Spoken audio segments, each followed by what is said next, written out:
Right, ఇక తెలంగాణ భవన్లో కేటీఆర్ మాట్లాడుతున్నారు. ఇప్పుడు లైవ్ లో చూద్దాం. వరంగల్లో వాళ్ళు ఇచ్చిన ప్రమాణ పత్రం ఏదైతుందో దాన్ని పట్టుకొని ఒక్కొక్క కాంగ్రెస్ నాయకుడిని నిలదీద్దాం, ఖచ్చితంగా అడుగుదాం. ఏమైంది మీ మాటలు, ఎక్కడ పోయినాయి మీ మాటలు అని చెప్పి ఖచ్చితంగా అడుగుదాం. 22 లక్షల మంది కౌలు రైతులకు ఉత్తరం రాసిండు రేవంత్ రెడ్డి ఎలక్షన్ ముందు. మరి ఆ లిస్టు నీ కాడ లేదా? నువ్వే రాసినావు కదా ఉత్తరం ఆ రోజు. 22 లక్షల మంది కౌలు రైతులని చెప్పు. మరి ఇప్పుడు ఏ ఊళ్ళో కౌలు రైతులు ఎంతమందికి ఇస్తావు, భూ యజమానులు ఎంతమందికి ఇస్తావు, రైతు భరోసా చెప్పు. ఇవన్నిటికీ సమాధానం ఖచ్చితంగా రేపు కేబినెట్లో చర్చించి రాష్ట్ర ప్రభుత్వం పారదర్శకంగా చెప్పాలని చెప్పి కోరుతూ, ఈ రైతు భరోసాను రైతు బంధును కుదించే కుట్ర, బంద్ చేసే కుట్ర, రైతును బదనాం చేసే కుట్ర ఏదైతుందో ఈ విషయంలో మాత్రం మేము ప్రభుత్వాన్ని వదిలిపెట్టాం. ఖచ్చితంగా ఈ విషయంలో ప్రభుత్వాన్ని నిలదీస్తూనే ఉంటామని చెప్పి తెలియజేస్తూ మా పార్టీ నాయకులకు కూడా నేను విజ్ఞప్తి చేస్తూ ఉన్నా. రేపటి నుంచి క్షేత్రస్థాయిలో నియోజకవర్గాల్లో, మండలాల్లో ఎక్కడికక్కడ రైతులను అప్రమత్తం చేయాల్సిన బాధ్యత మనది. ఎందుకంటే రైతు బంధు తెచ్చిందే మనం. స్వాతంత్ర భారతదేశంలో మొట్టమొదటిసారి పథకాన్ని ప్రవేశపెట్టిందే మన పార్టీ, టీఆర్ఎస్ పార్టీ. ఇక్కడ తప్పకుండా కేసీఆర్ గారి మానస పుత్రిక అయిన ఈ స్కీమును ఎవరు దీన్ని బొందబెట్టే ప్రయత్నం చేసినా, ఎవరు రైతులను దొంగగా చిత్రీకరించే ప్రయత్నం చేసినా సహించే ప్రసక్తి లేదు. ఏ ఊరికి ఆ ఊరు, ఏ మండలం కా మండలం, ఏ నియోజకవర్గానికి ఆ నియోజకవర్గం అందరం కదం దొక్కుదాం, రైతులను చైతన్యవంతుల్ని చేద్దాం. ఖచ్చితంగా సంక్రాంతి లోపలనే ప్రభుత్వం మెడలు వంచి ప్రతి రైతుకి, అర్హుడైన ప్రతి రైతుకి ఖచ్చితంగా రైతు భరోసా వీళ్ళు బాకీ పడ్డది ఎకరానికి 17,500 రూపాయలు బాకీ పడ్డరు. అది ఇప్పించే ప్రయత్నం కూడా మనమే చేయాలని చెప్పి కూడా తెలియజేస్తూ, మరి రేపు క్యాబినెట్లో సరైన నిర్ణయం తీసుకొని బుద్ధి తక్కువ ఆలోచనలు చేయొద్దని ప్రభుత్వానికి కూడా అందరం కదం దొక్కుదాం, రైతులను చైతన్యవంతుల్ని చేద్దాం. ఖచ్చితంగా సంక్రాంతి లోపలనే ప్రభుత్వం మెడలు వంచి ప్రతి రైతుకి, అర్హుడైన ప్రతి రైతుకి ఖచ్చితంగా రైతు భరోసా వీళ్ళు బాకీ పడ్డది ఎకరానికి 17,500 రూపాయలు బాకీ పడ్డరు. అది ఇప్పించే ప్రయత్నం కూడా మనమే చేయాలని చెప్పి కూడా తెలియజేస్తూ, మరి రేపు క్యాబినెట్లో సరైన నిర్ణయం తీసుకొని బుద్ధి తక్కువ ఆలోచనలు చేయొద్దని ప్రభుత్వానికి కూడా విజ్ఞప్తి చేస్తూ మీ అందరికీ కూడా ధన్యవాదాలు. బ్రదర్, రేపు నేనేమంటున్నా, రేపు క్యాబినెట్ తర్వాత ప్రభుత్వం ఎవరికి ఇస్తుంది, ఎవరికి ఎత్తగొడుతుంది అన్నీ తెలుస్తాయి. మాకున్న ఇన్ఫర్మేషన్ నేను చెప్తున్నా, ఈ స్కీమ్ను మొత్తానికి బొందబెట్టాలనేది వాళ్ళ ఆలోచన. ఇక మాకున్న ఇన్ఫర్మేషన్ గది. ఒక సేమ్ రుణమాఫీ చేసినామన్నారు. ఇప్పుడు 49,500 కోట్ల రుణమాఫీని 12,000 కోట్లు ఇచ్చి అయిపోయిందని ఎత్తగొట్టుకున్నారు. చారాన ఇచ్చి మొత్తం అయిపోయిందని రూపాయి అంత కట్టినామని చెప్పి నరికిండ్రు. ఇప్పుడు కూడా మళ్ళీ అదే ప్రయత్నం చేస్తుండ్రు. మేమేమంటున్నామంటే, రైతులను మీరు ఆల్రెడీ మొత్తం ఇన్ఫర్మేషన్ ప్రభుత్వం కాడ ఉంది. ఎవరికి ఎంత భూమి ఉన్నది, ఎవరు కౌలు రైతు, ఎవరి ఖాతా నెంబర్ ఏంది, ఎవరికి రైతు బంధు ఎంత ముట్టింది, మీరు ప్రజాపాలనలో దరఖాస్తులు ఎప్పుడు ఇచ్చిండ్రు, ఇవన్నీ ప్రభుత్వం కాడ ఉన్నాయి. కొత్తగా ఎందుకు మళ్ళీ ప్రమాణ పత్రం రాసియాలో మాకైతే అర్థమవుతలేదు. అదేదో రైతులు దొంగలు అన్నట్టు మళ్ళీ వాళ్ళు తప్పిదారి ఆ ప్రమాణ పత్రంలో మళ్ళీ ఏమన్నా ఉంటే రేపు కేసు పెట్టేటట్టు, రేపు ఏమైనా ఆగం చేసేటట్టు మళ్ళీ ప్రభుత్వం ఏం ఆలోచన చేస్తుందో మనకు తెలియదు. అందుకే భయపెట్టే ప్రయత్నం ఏదైతే చేస్తుందో రైతులను తప్పకుండా దీన్ని మా పార్టీ తరఫున నిరసిస్తాము, తప్పకుండా ప్రతిఘటిస్తాం.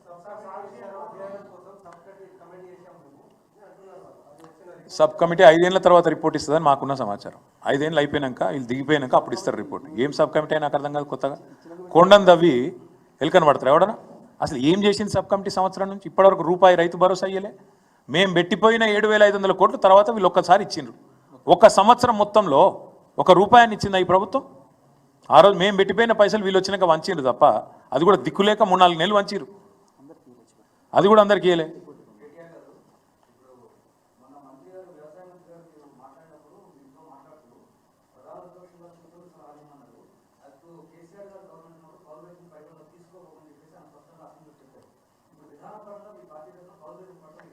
విధానపరంగా మేము చెప్పేది ఏంటంటే, కాంగ్రెస్ ఇచ్చిన మాట నిలబెట్టుకోవాలి.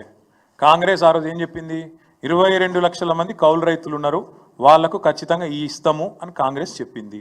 ఆ మాట చెప్పే కౌలు రైతుల ఓట్లు తీసుకొని వాళ్ళు అధికారంలోకి వచ్చిండ్రు. మరి కౌలు రైతుల ఓట్లు తీసుకుని అధికారంలోకి వచ్చిన కాంగ్రెస్ పార్టీ కౌలు రైతులకు ఎప్పటి నుంచి రైతు భరోసా ఇస్తుందని మేము వారు ఇచ్చిన వాగ్దానాన్ని నిలబెట్టుకోమని కోరుతున్నాం. నిలబెట్టుకుంటారా లేదా, లేకపోతే తప్పుతారా మాట వారు కౌలు రైతులు చూసుకుంటారు. మేము ఆనాడైనా ఈనాడైనా చాలా స్పష్టంగా ఉన్నాం. అల్టిమేట్గా రైతును రాజు చేయాలన్నది మా ప్రయత్నం, రైతును బిచ్చగాడు చేయాలన్నది కాంగ్రెస్ ప్రయత్నం. ఇది కనబడతా ఉంది, స్పష్టత ప్రజలకు.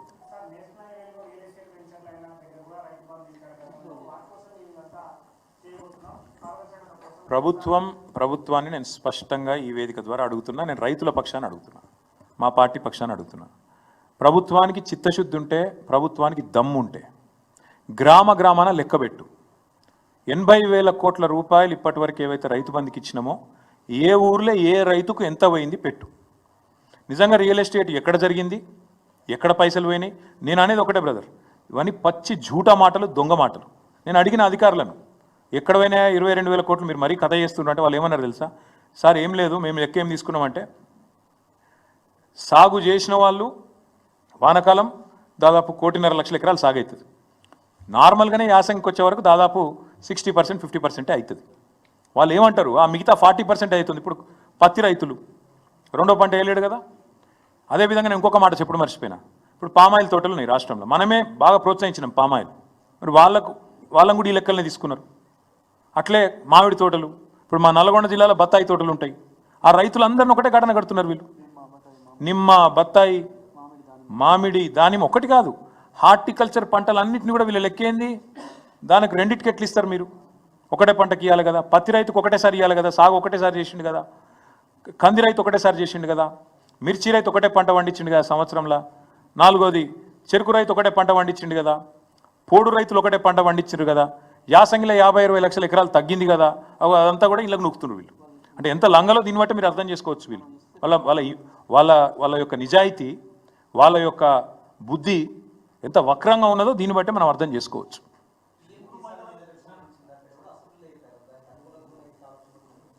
బ్రదర్ మళ్ళీ అంటున్నా నేను, వీళ్ళు బీజేపీ ఒకటే లైన్లో ఉంటే మేము చేయగలిగింది ఏం లేదు.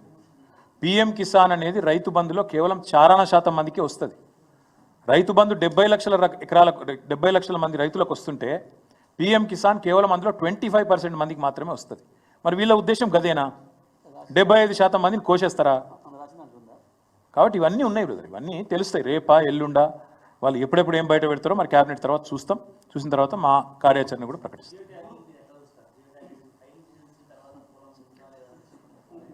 తమ్ముడు నేను ఒక మాట, నేను ఐటీ మంత్రిగా పనిచేసినవన్నీ, అంతో ఇంతో టెక్నాలజీ తెలుసు నాకు. నువ్వు పైకి వెళ్ళి చూస్తే, సాటిలైట్కి వెళ్ళి చూస్తే, విమానంలోకి వెళ్ళి చూస్తే కింద మామూలు గడ్డి ఉంటుంది చూడు, ఏది బీళ్ళల్లో కూడా ఉండే మామూలు గడ్డి, అది కూడా నీకు పైకి వెళ్ళి పంట లెక్కనే కనబడుతుంది. ఏ శాటిలైట్కి అంత పరిజ్ఞానం లేదు. అది ఉన్నది వరి, ఆడున్నది పత్తి, ఆడున్నది వంకాయన టెంకాయ అని చెప్పే పరిజ్ఞానం ఎవరికి లేదు. కింద పోయి భూమి మీద రైతు నడితే రైతు చెప్తాడు నీకు, ఆ ఊళ్ళో ఉండే వ్యవసాయాధికారి కానీ చెప్తాడు. ఇదంతా కాదు బ్రదర్. ఇప్పుడు మా జగదీష్ రెడ్డి గారు అడిగిన ప్రశ్న కరెక్ట్. ఇలా చెప్పినారా నాకు అర్థం కాదు. వరంగల్ డిక్లరేషన్లో సాగు చేసేవానికి ఇస్తాం, ఉద్యోగస్తునికి ఇయ్యం, జియో ట్యాగింగ్ చేస్తాం, శాటిలైట్లను వాడతాం, ప్రమాణ పత్రాలు అడుగుతాం చెప్పిర్రా మీరు? అప్పుడేమో ఓట్ల కోసం అందరికీ అన్నీ, ఇప్పుడు కొందరికే కొన్ని. మేము అనేది గదే. గింత జూటా వ్యవహారమా, గింత చిల్లర వ్యవహారమా? అందుకే మేము మొన్న కూడా అడిగినాం, మళ్ళీ కూడా అడుగుతాం. రైతులను బిచ్చగాళ్ళలాగా చూడకండి, రైతులను యాచించేటోళ్ళుగా చిత్రీకరించకండి, రైతులను దొంగలుగా వాళ్ళు పైసలు 22,000 కోట్లు కొట్టేసిండ్రు అని చెప్పి అనవసరంగా చిల్లర ప్రచారం చేయకండి. చేత కాకపోతే మాకు చేతనైతే లేదు, మేము అడ్డగోలు హామీలు ఓట్ల కోసం ఇచ్చినాం, చేతనైతే లేదు క్షమించండి అని కాళ్ళు పట్టుకోండి రైతులు. తప్పేముంది? మోడీ గారు చెప్పలేదు క్షమాపణ సంవత్సరం తర్వాత? అట్లే మీరు కూడా క్షమాపణ చెప్పండి, మాతో అయితే లేదు, మేము బేకారుగాళ్ళం చెప్పండి, ఏమున్నది అలా. Thank you.